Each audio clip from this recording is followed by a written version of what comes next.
Bonjour à tous, bienvenue dans cet autre épisode de Zone Crypto. Mon nom est Sylvain. Alors, on est présentement à le 37e épisode. J'avais pris un petit break d'été. Je sais que le nombre de personnes là, qui écoutaient avait diminué un petit peu, là, sûrement que je m'en doutais à cause des vacances et tout. Fait que on continue. Il y a eu des belles, des beaux changements dans les marchés là, dans la dernière semaine. Fait que on va regarder ça un petit peu dans les détails. On va regarder un peu les marchés. On va regarder aussi. J'avais vu ce matin, ça s'est passé là, un petit bout. Là, Poly Network, il y avait un hack de 600 millions, mais là, la plupart des fonds ont été retournés. Fait qu'on va regarder ça rapidement, là, voir c'est quoi les dernières nouvelles, puis on va regarder un petit peu là, les nouvelles crypto outre ça. Là. Fait que on va faire un petit tour des marchés en premier. Il y a des bonnes nouvelles là-dessus. Fait qu'on va y aller maintenant. Au niveau des marchés, alors, comme vous voyez, on a une petite remontée. Là, on se situe avec Bitcoin US dollar, le dollar américain. Fait que si je fais un petit zoom là, un petit peu où ce qu'on était lors du dernier épisode, j'ai regardé, c'était le 20 juillet. Fait qu'on va se situer. Le 20 juillet, c'était ici. Fait qu'on se situait vraiment quand même dans un bas là, lorsqu'on s'est parlé la dernière fois. Mon podcast, ça serait 36 en fait. Fait qu'on se situait, bon, des petites nouvelles cadences parce que j'ai pas le plan pro. C'est ça, fait qu'on se situait dans les 29 000. Maintenant, comme vous le voyez, là, dans les derniers mois, fait que ça fait quasiment un mois qu'on s'est parlé, il y a une montée, un petit retouche ici. Après ça, on a recommencé vers le haut. On se situe présentement à 47 200 à ce moment-ci. Fait qu'il y a une grosse... Je sais pas si c'est une grosse remontée. Là. Je m'attendais peut-être que ça allait monter plus vite que ça, mais somme toute, ça a quand même là, une bonne progression à ce niveau-là. Fait que là, on se situe. Là, si on reparle là, un petit peu des Fibonacci, je voulais juste remontrer ça un peu. Parce que j'aime ça utiliser cet outil-là. On va essayer de le trouver. Fibonacci. Bon, là, j'ai de la misère à le trouver. Alors, voilà ici. Fait qu'on se situe, mettons, au début. Puis si par exemple on va jusqu'au bas, ici, c'est ça, on se situe dans le 50, 60, retracement, dans le fond, du gros mouvement. Là. Fait que c'est pas une zone anormale, c'est peut-être de surveiller un peu ce qui va se passer ici, là, sur si on peut dire, sur une vision plus globale. Là, c'est sûr qu'au niveau du trading de journée, tout ça, ça peut changer. Mais si je regarde là, au niveau de la grosse, si on ferait la même affaire au niveau des semaines, on ferait la même chose aussi. Fait que vous voyez, là, les 4 dernières semaines, ils ont été montantes. Est-ce que ça va continuer de même? Ça semble s'essouffler un petit peu là, dans les 2 dernières. Est-ce qu'on va en avoir un autre ou peut-être un petit rebaissé? Ça, c'est dur à déterminer. Fait que, tu sais, vous voyez, si on change comme on parle de time frame, ben, vous voyez un petit peu une différence là, au niveau à quoi que ça ressemble. Des fois, ça vous donne une autre optique. Là. Si on y va avec les mois aussi, ben ça vous donnerait une autre optique aussi. Là. Vous voyez que ça avait monté. Puis on avait eu 3 mois là, de descente. Puis là, on est dans le deuxième là, vers une montée. Fait que est-ce que c'est une remontée qui va se continuer ou pas? Encore une fois, c'est dur à dire, mais on se situe là, quand même à un niveau somme toute raisonnable puis comme normal par rapport à ce qu'on avait eu. Puis le retour là, de la grosse chute qu'il y avait eu. Fait que rien de normal là-dessus là, de mon côté, là, je pense pas. Fait qu'on va faire ça ici, on va cliquer 2 clics pour se retrouver. Alors par la suite, Ethereum, on est à 3277. Une bonne progression là, dans le dernier temps. Le 20 juillet, on se situait là, direct ici à 1759. Alors, c'est là qu'on se situait.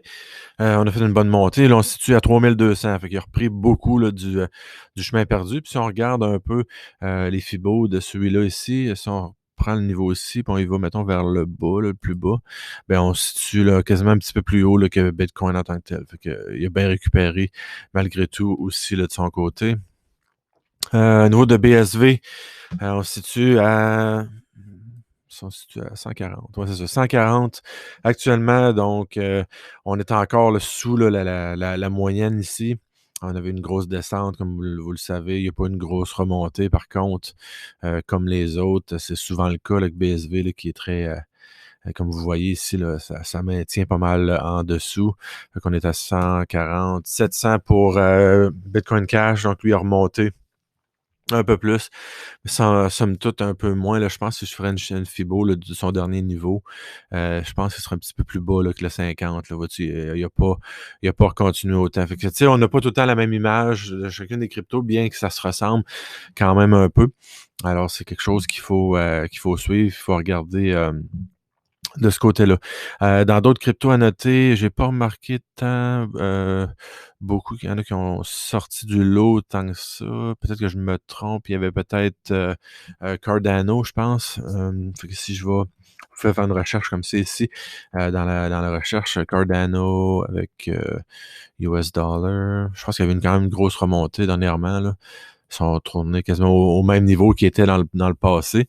Ça, c'était une grosse montée aussi. Peut-être qu'on pourra aller voir sur CoinGecko puis voir là, les gagnants là, des derniers temps. Allons voir. Fait que vous pouvez faire une recherche ici au niveau de par exemple, des 7 derniers jours, puis aller avec les plus gros pourcentages à ce moment-là. Vous pouvez avoir un aperçu des meilleures là, performances dans les 7 derniers jours. Ça peut être les 24 heures, ça peut être 1 heure, comme vous voulez. Vous faites juste le cliquer dans le haut ici là, sur CoinGecko. Ben, c'est Solana. J'en ai entendu quand même parler beaucoup de celui-là ici. J'ai pas fait beaucoup de recherches là-dessus. Je pense que c'est dans la même lignée un peu que Ethereum, etc. Ravencoin, XRP qui a eu une grosse remontée aussi. Alors, c'est peut-être dans les trois le plus connus qui se situent vers le haut. Cardano aussi, Waves. Holochain aussi, un projet quand même intéressant là, qui est pas nécessairement une blockchain, mais qui est un petit peu différent. Là. C'est plus tu communiques d'une personne à l'autre, c'est comme un réseau de peers un peu. Là.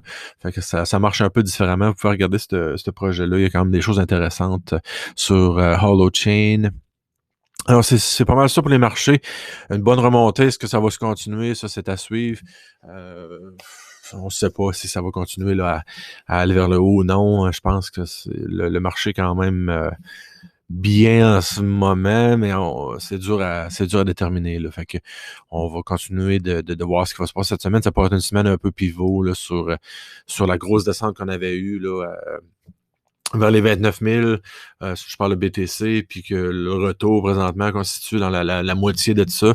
Fait qu'est-ce qu'on va percer ça ou ça va être un petit peu tranquille, puis on va aller vers une descente.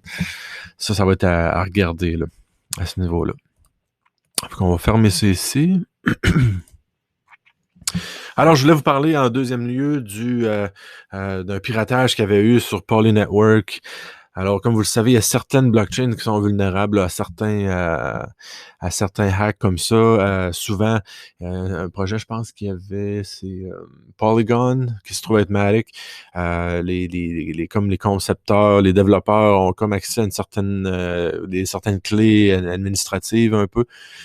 Puis les autres peuvent avoir les clés de tous les comptes en tant que tels, fait qu'ils pourraient carrément aller voler vos fonds. En tout cas, je n'ai pas trop regardé là-dessus, mais c'est ça qui me semble être le cas là, au niveau de certaines de ces cryptos-là. Puis je pense que ça, Poly Network, c'en est une qui était comme similaire un petit peu à ça. Si vous n'avez pas vos clés, ben vous êtes susceptible à ça. Fait que tout le temps, la sécurité, ça c'est tout le temps. On peut en reparler dans un prochain épisode, probablement là-dessus, mais préservez vos choses comme il faut sur un ordinateur, sur un cellulaire qui est peut-être hors ligne. Fait que si vous allez chercher le nouveau iPhone, je sais pas à quel qui sont rendus, 12 ou peu importe, puis vous en aviez un vieux, mais vous pouvez le garder, puis vous pouvez mettre certains un porte-monnaie mobile dessus, puis laissez-le tout le temps comme en mode avion ou hors ligne, puis utilisez juste si vous avez besoin, comme ça, vous êtes beaucoup plus sécuritaire. Là. Les chances que quelqu'un vienne vous hacker lorsque le téléphone est comme hors ligne, ben là, à ce moment-là, ça serait un vol. Il faudrait qu'il partirait avec le téléphone en tant que tel. Là. Fait que c'est ça au niveau de ça. Fait que Poly Network, le 10 août, des pirates informatiques auraient ouvert une brèche dans Poly Network, qui est une plateforme blockchain permettant aux traders d'échanger des crypto-monnaies sur plusieurs blockchains. L'attaque semble être la plus importante de cette année avec une perte de 600 millions de dollars en crypto-monnaies. Fait que depuis ce temps-là, Poly Network avait écrit un tweet. Il avait dit on va établir des communications, retourner retourner tous les assets là, qui ont été volés. Puis depuis ce temps-là, je pense que la majorité ont été retournés. Si je regarde la Crypto Toast.fr, je pense que le pirate de Poly Network, les fonds volés, refuse une prime de 500 000. Le mystérieux hacker derrière le piratage de Poly Network a finalement rendu tous les fonds volés pour le remercier d'avoir mis en lumière une faille de sécurité. L'équipe du projet lui a offert une prime de 500 000 peu intéressé par l'argent, il l'a refusé. Probablement, il ne veut pas être identifié, là, évidemment. Alors, chose qui se finit bien, mais prenez-le comme un grand avertissement là, de faire attention à vos choses, puis les plateformes que vous mettez les fonds dessus pour avoir un petit pourcentage de retour, comme mettons Celsius ou Nexo, par exemple, ben, à ce moment-là, vous n'avez pas les fonds, c'est sur la plateforme en tant que telle. Alors, faites attention avec ça là, sur ces plateformes-là. Alors, autre chose que je voulais parler aussi, de Dash, ils ont fait des progrès là, avec une nouvelle, je pense une nouvelle application Dash Direct. J'ai pas eu le temps de trop regarder là-dessus. Puis la chose est que c'est pas disponible au Canada pour nous en ce moment. Alors, je sais pas si en France, par exemple, c'est disponible ou non. C'est peut-être juste quelque chose aux États-Unis là, présentement. Il va falloir que je vérifie. Je suis sûr qu'ils sont en train là, d'expansionner leur réseau à ce niveau-là, mais ça ressemble à une très belle application qui peut être utilisée dans plusieurs emplacements pour faire des achats là, en ligne d'appareils électroniques, nourriture et tout. Là. Alors, comme vous voyez, l'application dans les deux j'allais dire device, là, mais les deux cellulaires, soit Google, soit Android ou Apple. Alors, vous faites utiliser Dash, là, c'est ça pour toutes les choses. Ils ont une belle application. Aux autres aussi, là, leur le porte-monnaie mobile de Dash en tant que tel est très bon, très rapide aussi. Là. Alors, j'imagine que ça va dans la même lignée là, que ça ici. Il y a des codes barres intégrés aussi. Puis, est-ce que vous pouvez magasiner? On peut regarder ça ici, 2 secondes. Il y a plus de 150 000 places que vous pouvez aller. Alors, vous pouvez voir là, des choses très populaires, là, comme en ce moment. Vous pouvez voir, là, comme je descends, là, les différentes... pour ceux-là qui m'écoutent sur le podcast, il y a Adidas, Aéropostale. Après ça, les autres places connues, Bass Pro Shop, Bath Body and Beyond, Best Buy pour l'électronique. Alors, il y a plein d'endroits là, que vous pouvez acheter là, des choses avec Dash Direct. Je voulais faire une mention de ça. J'ai quand même un grand respect là, pour Dash en tant que tel. Mes seules petites réserves que juste au niveau là, du point de vue anonyme là, qui a causé certains problèmes avec les échanges. Puis pour le futur, je ne sais pas vraiment ce qui va arriver parce que une crypto un peu là, hybride, fait qu'on est capable de faire des transactions publiques ou anonyme, mais c'est sûr, je ne sais pas s'ils vont changer d'aspect à un moment donné, s'ils vont juste aller vers le public ou non, ça c'est à suivre. Mais sinon, là, une crypto là, qui est très très rapide, là, vous l'utilisez sur leur porte-monnaie là, mobile ou sur n'importe quel autre, là, ça peut être Edge ou peu importe. C'est très rapide, là, c'est instantané, les transactions sont barrées, puis ça se fait très rapidement. Donc, très intéressant à ce niveau-là. Alors, c'est tout pour l'épisode numéro 37. Avant de terminer, là, je voulais juste vous mentionner que j'ai reparti ma petite entreprise là, d'affiliate marketing, affiliation marketing par affiliation qu'on appelle en français. Alors, j'ai tout relancé ça sur sylvain-cloutier.com. De la même façon, vous pouvez avoir accès là, à tous mes liens aussi sur ce site-là.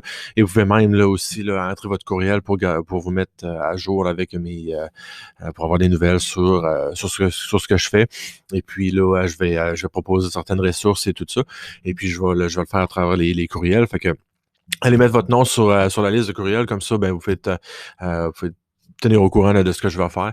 Et puis, si vous avez besoin d'aide là, dans tout ce qui est par rapport à faire une page, un site internet, une landing page, comme on appelle, avoir aussi là, un autoresponder pour les courriels et tout ça, je vais faire plein de tutoriels par rapport à ça. Et aussi, j'ai mon groupe Facebook, Accelerate Your Life. Aussi, vous pouvez trouver là, juste en bas de ma photo sur ma page de sylvain-cloutier.com. Fait qu'allez là-dessus. Je suis bien passionné de vous en apprendre le plus possible. Dites-moi là, c'est quoi vous avez besoin d'aide là, dans votre entreprise. Puis je vais pouvoir couvrir ça. Là, puis en crypto, la même chose. Si vous avez besoin d'aide dans des choses en particulier, faites-moi le savoir. Puis ça me ferait plaisir là, d'embarquer là-dessus. Fait que là-dessus, on va se laisser sur ça. Et puis, on va se revoir dans 2 semaines. Merci. Au revoir.